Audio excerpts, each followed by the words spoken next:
नमस्कार. नरेंद्र मोदी देशात 2/3 बहुमताच्या दिशेने वाटचाल करतायत. राज्यसभेत हे गणित तुम्हाला सहज सोपं वाटेल, पण मी हेच गणित लोकसभेत सुद्धा कसं सहज शक्य आहे ते सांगायला आलो आहे. म्हणजे आता विना निवडणूक मोदींना या देशात निवडणूक न घेताही 2/3 बहुमत मिळवणं खूप सोपं आहे आणि त्या दिशेने मोदींची वाटचाल चालू आहे. आता या संसदेचं अधिवेशन सुरू होतं आहे, पावसाळी अधिवेशन, आणि या पावसाळी अधिवेशनाच्या पहिल्या टप्प्यात किंवा शेवटच्या टप्प्यात एक गोष्ट नक्की घडेल की जे डिलिमिटेशनचं विधेयक नाकारलं गेलं होतं, जे महिला आरक्षणाचं विधेयक नाकारलं गेलं होतं, ते पुन्हा एकदा आणलं जाईल. म्हणजे अमित शहानी तुम्हाला आठवत असेल, मुझे 1 घंटे का समय दीजिए मैं इस बिल को बदल कर लाता हूं असं ते म्हणाले होते आणि त्यावेळेला ते मान्य केलं गेलं नव्हतं. त्या बदलाच्या सहित आता पुन्हा हे विधेयक सादर केलं जाईल आणि स्पेशल मेजॉरिटी, विशेष बहुमताने, 2/3 बहुमताने हे विधेयक संपन्न पार पडेल, संमत होईल. ते कसं हे तुम्हाला मी सांगायला आत्ता आलेलो आहे. सगळ्यात पहिल्यांदा राज्यसभा बघूया. सोपं आहे, पटकन. राज्यसभेमध्ये आता NDAचे 163 सदस्य होणार आहेत, NDAचे, आणि भाजपचे जवळपास 125 सदस्य होतील. येणाऱ्या निवडणुकीतल्या 26 जून महिन्याच्या अखेरीस होणाऱ्या या निवडणुकीतल्या 26 जागांच्या पैकी 18 जागा आता भाजप जिंकणार आहे. 6 जागा इंडी अलायन्सला मिळतील, तर 2 जागा अन्यच्या पदरात पडतील. साधारण ढोबळ गणित हेच आहे. तर 18 जागा जिंकल्यानंतर जे काही बदल होतोय तो असा आहे की 125 सदस्य संख्या भाजपची होईल, जी स्पष्ट बहुमतापेक्षा अधिक आहे, स्पष्ट बहुमताच्या पेक्षा अधिक आहे. आणि 163 जागा NDAच्या होतील, ज्या 2/3 बहुमताकडे घेऊन जातील. आत्ता 148 NDAच्या जागा आहेत. त्यामुळं राज्यसभेतला विषय संपला. तिथे काही जोडतोड करण्याची फारशी गरज पडणार नाहीये. आता येऊ लोकसभेत. लोकसभेमध्ये एकूण सदस्य संख्या आहे 543. या 543 पैकी 3 जागा आहेत रिक्त. आत्ताची सदस्य संख्या आहे 540. या 540 जागांच्या मध्ये 2/3 सदस्य त्या विधेयकाच्या बाजूने असले पाहिजेत. हे स्पेशल मेजॉरिटी आहे. आता बघा, गंमत आहे इथे, खरी गंमत आहे. एकूण 540 पैकी 2/3 असं आहे का? नाही आहे. हे गडबड लक्षात घेतली पाहिजे. ते जे संविधानाचे अभ्यासक असतात ना, घंटातज्ञ, ते घंटातज्ञ 2/3 कसं नाही हे समजावून सांगतात. तसं आवश्यक असतं का? अजिबात नाही. मग आवश्यक कसं असतं? उपस्थित सदस्य संख्येच्या 2/3 बहुमताने ठराव संमत झाला पाहिजे.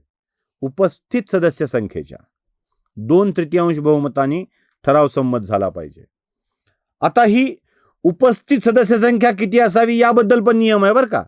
म्हणजे उगाच 540 लोक आहेत आणि 200 हजर राहिले आणि मग त्यातून 2/3 झालं असं नसतं. ते एकूण सभागृहाच्या 50% पेक्षा एक अधिक अशी संख्या हजर असेल तरच ते मतदानाला घेतलं जातं. म्हणजे 540 आहेत तर किमान 260 सदस्य हजर राहिले पाहिजेत. 260 तर ते पुढे जातं, तर त्याचं मतदान होतं. म्हणजे उपस्थित सदस्य संख्येच्या 2/3 इतके सभासद तिथे हजर असले पाहिजेत. आत्ता 2/3 बहुमताचा विचार केला तर 360 हा आकडा येतो. 540ला 540 हजर राहिले तर 60 हा आकडा येतो. समजा काही गैरहजर राहिले तर, 40 वरचे गैरहजर राहिले तर हा आकडा 28 कमी येईल. 560चा आकडा 28 कमी येईल. म्हणजे जवळपास 531-32 वर काम भागून जाईल. 331-32 वर काम भागून जाईल. 360च्या ऐवजी 331-32 वर काम भागून जाईल. संख्या अनुपस्थितांची कमी जास्त झाली तर आकडा खाली येत राहील. बरं, आता भाजपची स्थिती काय, एनडीएची स्थिती काय आहे? जी एनडीए यापूर्वी 300च्या खाली होती, ती एनडीए आताच्या स्थितीला 313 सदस्यांचा पाठिंबा घेऊन उभी आहे. म्हणजे मागच्या अधिवेशनात जे 300च्या खाली होते ते 313चा पाठिंबा घेऊन आता उभे आहेत. मोदींना हा आकडा 315 पर्यंत खाली आणायचा असेल तर तो आणला जाईल. आणखी एक गोष्ट, युबीटी शिवसेना काय करेल? काँग्रेससोबत अगाग म्हशी मला कुठं नेशी म्हणून जाईल. त्यांना काँग्रेससोबत यश दिसतंय. कदाचित स्वतंत्रपणे लढून काही हातात पडद्रात पडून घेता येईल का याचा विचार ते करतील. आणि लिहून घ्या, जर युबीटीने पाठिंबा दिला नाही तर युबीटी फुटेल. युबीटी आणि राष्ट्रवादी काँग्रेस पार्टी 10-20चं गणित आहे.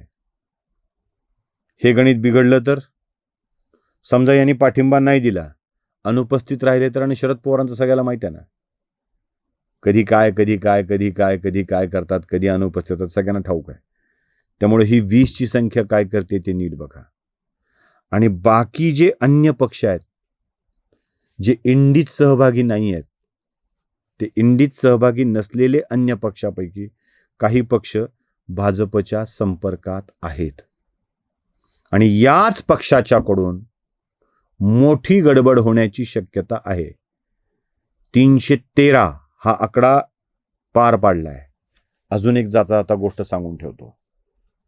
भाजपमधल्या स्वतःला हिंदुत्ववादी म्हणवणाऱ्या अनेक लोकांच्याकडून एक दावा केला जाऊ शकतो की त्या सयोनी घोषचा पाठिंबा घ्यायचा आहे का, त्या याचा पाठिंबा घ्यायचा आहे का, मुस्लिमांचा पाठिंबा घ्यायचा आहे का. या देशाच्या पंतप्रधानांना मला विनंती करायची आहे, मागणी करायची आहे, आव्हान करायचं आहे, जमेल त्याचा पाठिंबा घ्या, ज्याचा घेता येईल त्याचा घ्या. ख्रिश्चनांचा घ्या, मुसलमानांचा घ्या, हिंदूंना नावं ठेवणाऱ्यांचा घ्या. या देशातली डिलिमिटेशनची प्रक्रिया, खासदारांची संख्या वाढवण्याची प्रक्रिया आणि महिलांना आरक्षण देण्याची प्रक्रिया मात्र पारच पाडा. या लोकांचा पाठिंबा यासाठी घ्या की यांनीच तुमच्या मार्गात अडचणी आणल्यात. ज्यांनी काटे पेरलेत त्यांना फुले टाकायला लावायला हवीत आणि तेच फुले वाहणारे हात झाले पाहिजेत. त्यासाठी या सगळ्यांचा पाठिंबा तुम्ही घ्यावा अशी आमची विनंती आहे. आणि हे विधेयक 2/3 बहुमताने पार पाडावं, संमत करून घ्यावं अशी ही आमची विनंती आहे, अंदाज आहे, अपेक्षा आहे. नमस्कार.